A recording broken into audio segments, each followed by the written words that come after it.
Exactly. First of all, we need to understand its conservation. So biodiversity is basically the total population of the living organisms that are living in a particular, you can say, an ecosystem, or the whole area which we are talking about. Okay. So now conservation of biodiversity, that is different species, is really important, because day by day, due to human exploitation, you can say, or due to some other things that are indirectly causing harm to several species, and because of which these species are extincting. And we need to conserve the biodiversity by preventing such things which actually damage, or it causes harms to other species which actually reached up to the verge of extinction. So a number of factors that threaten the biodiversity, they include the loss of habitat. So if the jungles are being cut day by day, so the species or the animals, they will not have a habitat to live in. Or exposure to pollution, if increasing air pollution, it might lead to problems for other animals as well. And next is over exploitation. Over exploitation can be of plants that are available around us for medicinal uses, for timber and for whatsoever. And also over exploitation of animals as well. For example, rhinos and elephants, they are being shot dead for their skin, or for their horns, or like for tusk of elephant. So all these things are leading to over exploitation of particular species, and they are reaching on the verge of exploitation. Next is threat from invasive species. Now what are invasive species? So there is one kind of species which are called as native species, which are actually present in that particular ecosystem for a long time period. But the invasive species are the ones which are being brought from outside by human activities, or like directly they are either being carried by the humans, or indirectly when the humans are traveling. So with them, these species actually travel to the new place, and there they get established. So they actually harm the native species that were present earlier in that particular area. And also one particular factor that is leading to threat to biodiversity is the climate change, due to carbon emissions, and glaciers melting, and increasing temperature of the earth constantly. That all things might lead to a lot of biodiversity, or the species in on the verge of extinction. So the image shows a red fox. So this red fox is consuming the Arctic fox. This is an Arctic fox. Now it has killed. So the Arctic fox faces a number of threats. What habitat change it's facing due to climate change? So students, habitat changes means these particular foxes, red fox, were not actually used to come in the area where Arctic fox used to live, but due to climate change, the climate is becoming hotter day by day. So now that area is being suitable for the Arctic fox also to reach up to, the red fox also to reach up to the area of Arctic fox. And due to which these particular Arctic foxes are facing a lot of problem, because their predators have come in that area now, and also their competitors have increased, because of which their number is decreasing day by day. Okay. So that occupy the same niche. Niche means the particular habitat in which you get to live, and you get your food in that area. So that is the niche. So more the common niche of two particular organisms is, it will have more competition. Okay.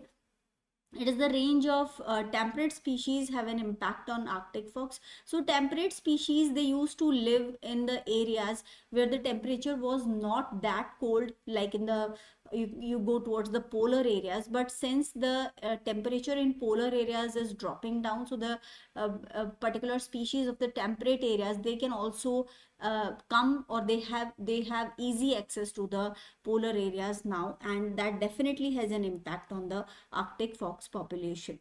So here another example, one approach to minimize the loss of biodiversity is to counteract the main factors that threaten the extinction. So we have to take some action to reduce the reasons which actually lead to loss of biodiversity. Now, how can conservationists respond to threats of biodiversity? That might be due to climate change or habitat loss and spread of invasive species. So students, this is definitely very well understood that climate change is taking place due to a lot of human activities, including industrialization, whether you talk about agricultural, chemical uses. So all these things are actually an use of vehicles and construction, destruction of forest, and all these factors are actually responsible for climate change. Habitat loss is done due to deforestation of areas, and because of that a lot of animals, they have become homeless, and it actually also leads to extinction of several species, so that has to be stopped.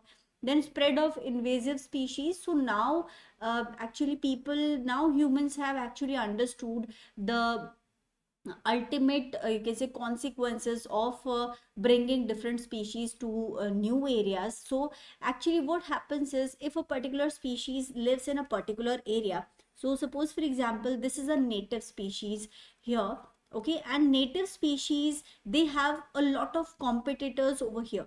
So now their number increase will be in a controlled way, they'll grow in a controlled way, their population will increase in a controlled way. But if these particular native species by some reason, if they are brought to some other area where their competitors are not present, so now this species will actually lead to a population explosion. So a very very great increase in number will take place. So this particular species will be called as an invasive species in this particular area where it was not existing earlier, and is brought from some other particular area. Now the other species which were native to this particular area, they will definitely bear the effect of this. So these native species will their resources are being used by this particular invasive species, and due to which they will face a lack of food and resources and habitat, you can say. So all these will lead to effect on the native species that were already living in this particular area, and this particular invasive species, its number will drastically increase with a very greater speed, which will actually impact the native species of that particular new area. So that is why now a lot of norms are being applied by different countries that new species cannot be traded or brought without the permission of the government. So there is very tight, you can say, method or the way to bring a new species into another country from some other country. So now they have become aware, but earlier a lot of invasive species has led to a lot of destruction in the particular areas which were not actually, in which areas they were not present earlier. Now coming to biodiversity is the variety of life in all its forms. So just as we understood what is biodiversity, it is variety of life, that is you can say total number of species, the much the number of species will be present on earth, it will have a better or a you can say higher biodiversity. So it's the variety of life, whether you consider the lower organisms or the higher organisms. So it's a combination of all the living forms of life that are present on earth, and that actually complete set of all these living types, they are making this biological biodiversity. Okay, so now diversity is being defined as a variety of multiformity, a condition of being different in character and quality. It is basically opposite of unity. Biology is the study of life, so biodiversity is the variety of multiformity of life. Now it exists at multiple level. So what are the levels? First is ecosystem biodiversity. So if you see whatever living organisms are present in a particular ecosystem, that will make the ecosystem diversity. So in ecosystem will include two things. They are basically biotic factors and abiotic factors. So now whatever biotic factors, that are the living forms are present, okay, they will form the biodiversity of that particular ecosystem. So that can be called as ecosystem biodiversity. So ecosystem is a particular area in which certain living organisms are present, and abiotic factors that includes the climate, the temperature, the amount of water that is present in that particular area. So all those components will be abiotic parts, and the biotic part will comprise of all the living forms that are present in that particular area. So now that is the ecosystem diversity. Now coming to species diversity, the many different species on the evolutionary tree of life, these species have varied body plans. So they might be different in internal structure, their life cycles might be different, they might have different modes of nutrition, and there might be more differences. Okay, so that is basically a species diversity. So if we talk about this particular ecosystem, how many species are present in this particular ecosystem or a particular area, whatever context you're talking in about. Okay, so we will include all the species that are present in this community, and that can be called as species diversity. The more the number of species are present in a particular area or ecosystem, or if you're talking about a biome, it depends. So the number, if the number increases, then we will say that it has a better biodiversity. If the number is low, we can say that it doesn't have a greater biodiversity. Okay, or the biodiversity is less. Next is genetic diversity within the species.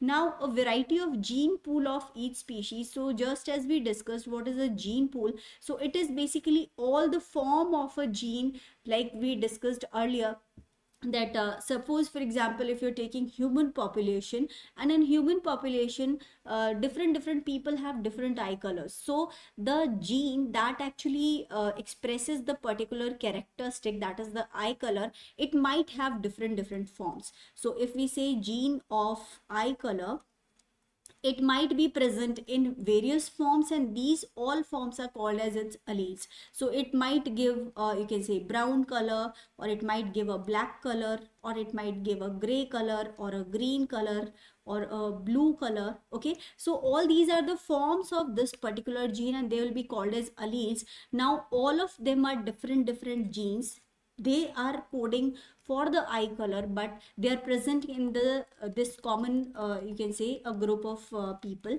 that is a single species population. So all the genes, all the forms of a gene are included in this area, which are present in this particular area, that will make the gene pool of that particular area.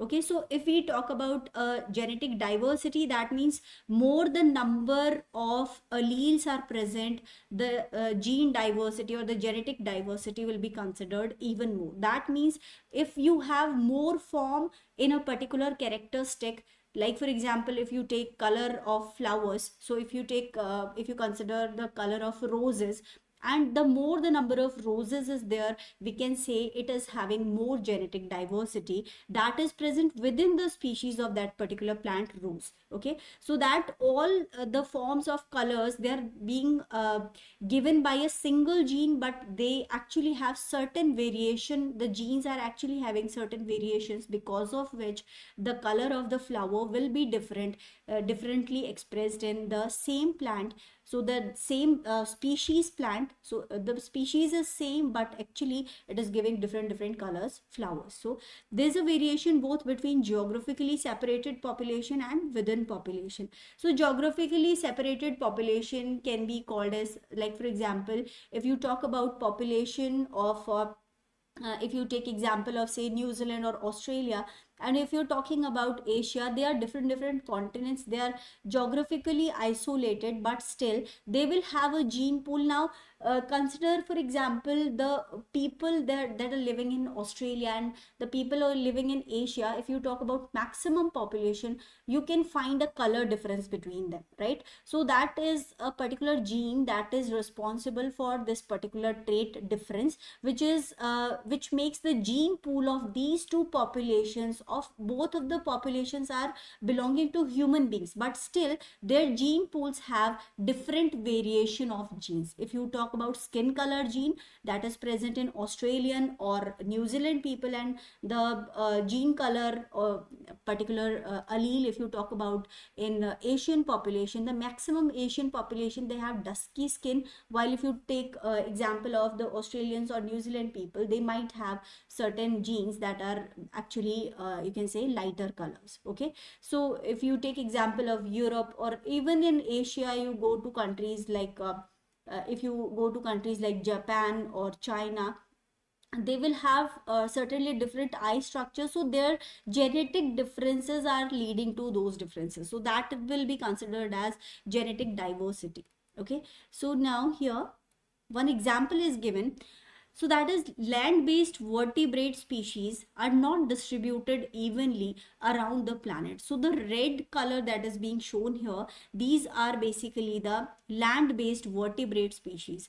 And these land-based vertebrate species, we can see them being present in around this particular area, that is around the equatorial line. In the polar regions, they are actually absent. So that basically shows that these particular species are distributed in a certain area. Okay, and they're absent in the polar areas. So here least diversity of vertebrates. Okay, and here is the highest diversity of these particular vertebrates. So the red color is showing more diversity, which is actually totally absent in the polar areas. Okay, so let's compare between the current number of species on Earth and past levels of biodiversity.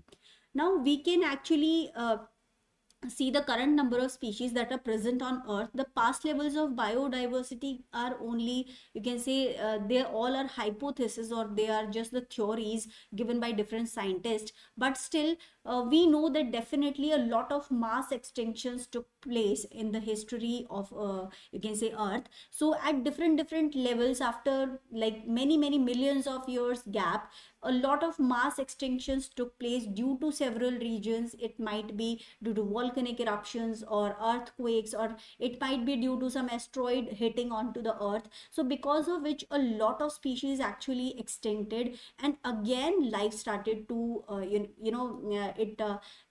increased in number. The biodiversity again increased in number. So the graph actually, you can say, is gone like this. So if you take time in on this x-axis, and if we take number of species on the y-axis, so here we can say if the slowly the diversity is increasing due to certain, you can say, mass extinction, due to some reason it almost decreased to this level, and again it tried to increase, and then due to again some sort of mass extinction it decreased. So similarly, there are almost 5 mass extinctions that have taken place on Earth, and this is now that the biodiversity, you can say, it's increasing. So for past 66 million years ago, the last mass extinction took place. That was in the Cretaceous period, and after that till now no mass extinction have taken place. But it is being considered, the theory by the biologist is being given, that due to a lot of human activities that are affecting the climate and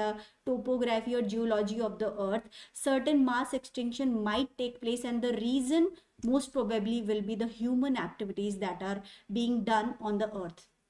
Okay, it might be any sort of calamity, but probably it will be due to the sixth mass extinction, will be probably due to human activities. Okay, so it is impossible to state whether confidence the current number of eukaryotic species on Earth. Exact number nobody knows, because we only know the particular species that we have recognized, but all of the species have not been recognized as of yet. So almost 2 to 10 million species are present on Earth that is being considered, and we are talking only about eukaryotes. So prokaryotes is still a different part. Only eukaryotic species 2 to 10 billion are present on the Earth at this present time.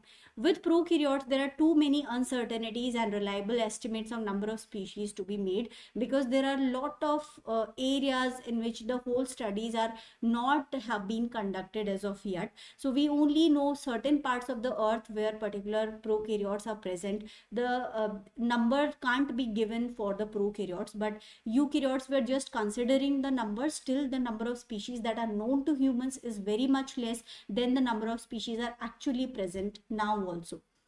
If more difficult to estimate how many eukaryotic species lived on earth in the past, so we don't know the current status, so then it's even more difficult to tell that how many eukaryotes were living on the earth in the past. But relative levels of biodiversity can be deduced, so it's just an idea which we can get from the fossil evidences. So the fossil evidences that we can get that are present in resins and certain particular rocks, so certain particular organisms during the mass extinction time, due to certain pressure and certain temperature change, certain particular you can say the structures that were you can say that were present between these particular extinction rocks and all these things, they can be considered as fossils, and these fossils can be used to study that what kind of species were present long back, you can say millions of years ago. This shows a large variation. In particular, there have been 5 mass extinctions, that just as I told, and the most recent was 66 million years ago, which was taken place in the end of the Cretaceous period. Now, the consequent environment disruption can be of the species to die out, including a non-avian dinosaurs. Okay, so that is because it's telling that why this particular extinction, the fifth one, took place. That was because a huge asteroid collided with earth around 66 million years ago, and due to which a lot of you can say dinosaurs were wiped out due to this particular collision. The previous 4 mass extinctions have been attributed to volcanic activities and major changes to atmosphere and global climate. Now, between mass extinction events, the biodiversity tends to rise gradually. So the biodiversity increases slowly, and after some time, again, after millions of years ago, in fact, again, a new you can say extinction take place, and again the diversity decreases, but again it evolves and forms new lives. So that also is a way in which new lives or the new forms of lives can be evolved after extinction of a certain form of life. For example, the extinction of non-avian dinosaurs and other group ended in the Cretaceous, so that actually led to evolution of many new species that includes birds and mammals later on. So there have been mass extinction for 66 million years now, as a biodiversity have undergo sustained increase. It is probably higher now than it had ever been. So now a lot of species are already present, and due to human activities, a lot of climatic changes, a lot of changes on the earth, you can say, are taking place, and because of which this is the time when highest extinction and evolution rates can be seen on the earth. A lot of species are being extincting due to human activities, and the same human activities are also causing evolution of many new species. Okay, so just as we discussed yesterday that in the crop plants or in the domestic plants, due to you can say specific breeding or selective breeding methods, a lot of new varieties in you can say domestic animals and plants or the crop plants are being found out by the human beings themselves. However, human activity is causing what is predicted to be the 6th mass extinction. So whatever humans are doing, it will lead to the 6th mass